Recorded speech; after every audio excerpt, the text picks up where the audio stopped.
loves, my name is Nia. Welcome back to my channel. Today we're going to be drinking some sparkling Moscato from the very fancy grocery store known as Aldi. I really like some of Aldi's wines. I mean, they get the job done. Unfortunately, the Aldi I go to the most doesn't have wine, so you guys don't see me feature any Aldi wines on here very often. But I was visiting my parents and we went to what we call the white people Aldi because my parents are in the suburbs and they got all the stuff. So this sparkling Moscato Rosé, if you're a sweet wine drinker, you'll really like it. It's from Aldi and it's only like $8. So, like I said, we're talking about hair goals and I'm super excited to talk to you guys about this. At the same time, I'm wondering if I'm a little bit late because, you know, goals and intentions for 2021, that was like weeks ago. But honestly, it takes me a while to sit in the year for a little bit before I really clarify my goals and intentions. I don't like to really rush that. Like, I still haven't made my vision board for the year. I'm definitely going to make one. But I like to really sit and think about my goals and intentions for the year for like the first few weeks of the year and then really go, because I think that beginning portion of the year, it really gives me an idea for like themes for the year for me. And like if I'm really reflecting on the past year within that first month, I get an idea of where I want to go. So in this video, we're going to be talking about my goals and intentions for my locks this year. And then also one of the biggest things that changed my locks and like my experience with my locks last year, I'm going to share that in at the very end in case you all want to add that to your goals and intentions for your locks next year. Before we get started, I wanted to show you all my shirt. This is another one of the shirts from my line. This was the first shirt I made, the Pretty Lock tee. I have the black one and I also have a white one. And this one was the first one I made this summer and I just really like it. I think it's super cute. It's not doing too much. It just says Pretty Locked on the front and then it has the really small locked head silhouette giving you, you know, messy bun action. But it's a fitted shirt. As you can see, like it kind of clings to your body a little bit. So if you would like to buy a shirt, you can use the code YouTube and get 15% off for the next month. Yeah, thank you guys so much in advance for purchasing if you choose to. So here we go. My locks right now are the healthiest they've ever been. So when it comes to my goals and intentions this year, I really am trying to have more fun with my locks and just enjoy them. Like I spent this money on them. I need to be enjoying them. There are some goals that are really health focused, but some goals that are just, I think, gonna help me enjoy my locks more. So here we go. The very first one. I do not want to go more than 7 weeks post retie. And here is why. I have been retightening my own locks for the majority of 2020, and I'm 100% sure that I will retighten my own locks for the majority of 2021.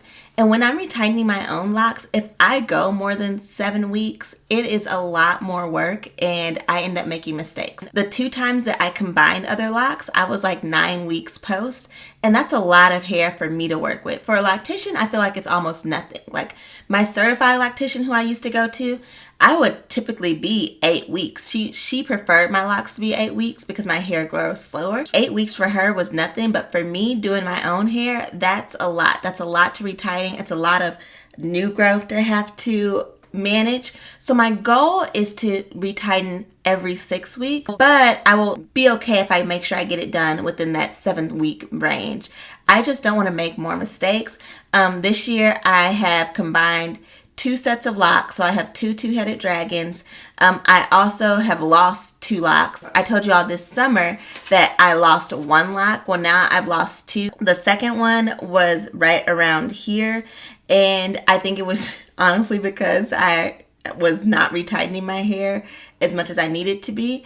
And so also that lock was really small anyway. So I think it's a combination of me and a combination of that lock being really small, because actually when I was going to a loctician before, they told me, you know, this lock is really small. How do we feel about combining it? We should have combined it because it was too small to hang on its own. So yeah, my goal for myself is to make sure that I am retightening my hair at least every 7 weeks. Now, my next goal is really contingent upon Miss Roro and what she's going to do. I want to primarily maintain my own locks for the rest of like my life. I want to primarily maintain my own locks for as long as I can. However, it is a goal of mine to start seeing a loctician at least 2 times a year. So that means that I need to get back on the hunt for a loctician. Oh, my goodness. I I really like the uncertified loctician who I was going to. I wonder if she would be open to just doing my locks every like 6 months and just kind of giving me tips on like how I'm doing and like if there's anything that I need to fix. But I'd also be open to a certified loctician who is open to the idea of not having a consistent client. I've noticed that a lot of locticians, they want you to come every 8 weeks or every 6 weeks or whatever, or they don't want to fool with you at all. And I'm just really hoping that I can find someone who works with me, someone who can kind of give me tips on like how to maintain the health of my hair while also knowing that it is important for me to be able to maintain my own hair. Now, I'm not wanting them to tell me the secrets of the sister lock pattern. Just be like, okay, it looks like, your hair is getting tightened too tightly over here. You may want to loosen up over here and everything else is looking good. I'll give you your money for retightening my hair twice a year and like go on about my business. So that is a goal of mine, to put myself out there and try to see if there's somebody who will be willing to retighten my locks once every 6 months. Once again, that is contingent upon Miss Roro, because honestly, I know of a couple people who have gone to get their hair done and contracted the virus, and that's not what I want to do. All right. So next is to balance doing what my hair needs with having a regimen. Now, you guys have heard me say on here before, like, oh, I do this like every 1 to 2 weeks, kind of just as I need, as I need to do it. Like, I listen to my hair, yada, yada, yada. And that is all really important and really good. And I do that. And I think that that's good to listen to your hair. But here's the thing. Sometimes I get lazy. So there's sometimes that I know that my hair is dry, but I'm just like, don't want to do it. Don't want to do it. If I'm on a regimen, then I know, okay, I cannot let my hair go more than like a week without washing it, Nia. This is your wash day. Or maybe I'll give myself 3 days, and it has to be done within these 3 days, or, you're breaking your routine. I need to be disciplined. I'm kind of a rebel, guys. I don't like to like stick to strict schedules, and sometimes that's not what's best for your hair. At the same time, because I get lazy and I'm like, oh, well, I'll just do it another day. Then I get to the point where like now my hair is begging for moisture, or now my hair is begging for a wash, or begging for these things. And I don't want to get to that point. So I'm going to try my best to balance having regimens while also doing what my hair needs. So something that you guys are going to notice is I'm going to start doing morning routines and nighttime routines and different routine videos that kind of really streamline like those parts of my hair process, so that I'm making sure that I'm maintaining my hair in some sort of regimented fashion, if that makes sense. So for example, a morning routine, I'm gonna do something. I'm gonna like at least assess my hair, assess if it needs moisture, assess if it needs this, that, and the third, before I'm just like, you know what, I'm just gonna go on about my business. Because doing that has left me neglecting my hair in the past, and I don't want to do that. So I'm going to be coming to you guys with some updated morning routines and night routines, and then like just some weekly care things, because I do want to make sure that I am caring for my locks. I don't want to overdo it. Like, I don't want to say, well, every morning I'm going to add oil to my hair. Every morning I'm going to do this. But I think at least every morning I should be assessing it, So that is what I'm going to do. I'm going to try to balance being regimented while also giving my hair what it needs in the moment. So I don't get lazy and I'm just like, well, I know my hair needs moisture, but I'm tired, so I'm going to bed. Next one is my favorite. Okay. This intention/goal, I just wrote down no bad hair days. And here's what I mean by that. Once you have your locks for a while, honestly, the shake and go gets overrated. Sometimes I just do not like a shake and go. Like, my hair in the morning time is sometimes just not the cutest. Like, it's not bad, but it's just not the cutest. And there are just simple things that I can do to my hair to really enjoy it 10 times more. And I might as well do it because most of them don't take more than 10 minutes. So for example, this look right here, I really, really love it. It's pretty much just this look right here. Only it's down. Like today I pulled my hair up in a messy bun, but just giving my edges a little bit, a little bit of something, or putting my hair up into a high bun or even a low bun without edges or anything like that. Just doing things like that helps me enjoy my hair. If I'm having just an off day where my hair just feels or looks like it doesn't have any volume, or it looks like it's just it's just not hidden. It's just not giving anything. So I am committing to no bad hair days in 2021. Of course, if I'm like sick or something, or if I'm just like, whatever, like, let me go on about my business. I'm going to give myself grace. But there are days when I look at myself in the mirror like multiple times and I'm like, oh, oof, I don't like it. Like, not in the same way of like, you know, my hair looks just busted, but I know it could look cuter. And so I want to commit to like styling my hair more and just doing little things with my locks to kind of give it a little bit more I spent a good coin on my locks. I might as well be enjoying them. And I'm at a stage in my lock journey where sometimes the shake and go just isn't given. Like, it's just not giving me anything. So I might as well do something. And like, just doing my front, like I said, like this makes me feel just so bomb. I don't know what it is. It just makes me feel bomb. It is what it is. Or putting like a little braid in the front of my hair. It just makes me feel bomb. I like it. So I might as well take that time to take 5 minutes to do a little twist on the front of my hair to have me feeling cute, or to put a headband on, or to put like a couple of bobby pins in my hair, like decorative gold bobby pins or something like that, or to add some lock jewelry. Just do something. If I'm feeling like, just blah about my hair, I just want to commit to doing something to give me a little bit more oomph, because I paid for them, so I might as well enjoy them.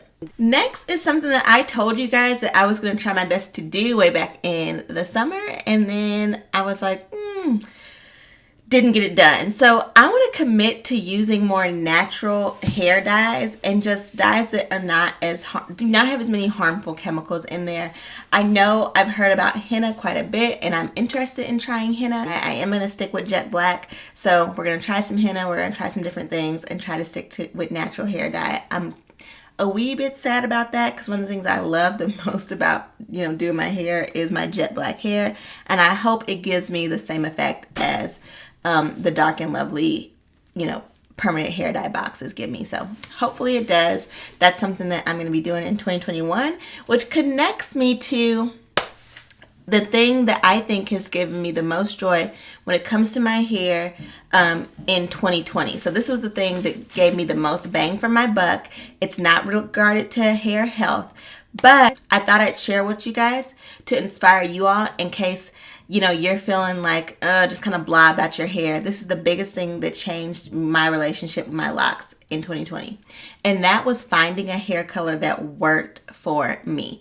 If I can find some pictures, I will insert pictures of me with different hair colors. And I mean, different hair colors were fine, but I just feel like this jet black is giving me everything I need. And pictures with my hair with jet black, and then pictures with my hair when I had either my natural hair or I was trying to do like some different highlights and lightening things. I just think the jet black makes my skin pop. I feel like it makes everything better. Like, just simple styles like this, I love it more with my jet black hair as opposed to whatever I was doing before. So I want to encourage you all, if you're looking for a goal for 2021, or you're looking for something you can do, if you're not opposed to dyeing your hair, finding your color. Like, I was watching this video of this woman with either sister locks or micro locks doing a Bantu knot out, and this color on her was just hitting. It is just her color. So I'm going to put her picture right here, and I'm going to link her video below. Her color on her is hitting. Like, it's just this platinum blonde, and I feel like that hair color, it just makes her whole look just pop, and it's just bomb. It's just bomb. And I want to encourage you all, if you haven't considered jet black hair before, I know it seems kind of boring. Whenever I think about jet black hair, I'm just like, well, it's just kind of just the same. But no. There's a certain amount of flair to it that is very understated, that unless you've dyed your hair jet black, I don't think you recognize. Like, it makes your eyes pop. It makes your skin look different. I just love it. So in 2021, I want to encourage you guys, if you are looking for another goal, to try to find a color that just is you. And so whether it be blonde or burgundy, I really love this woman's burgundy hair. Oh, I just think it just looks perfect on her skin tone. Or if you want to be a part of the jet black crew like me, I think jet black girls have more fun. Blondes, y'all are cool, but this jet black right here is giving.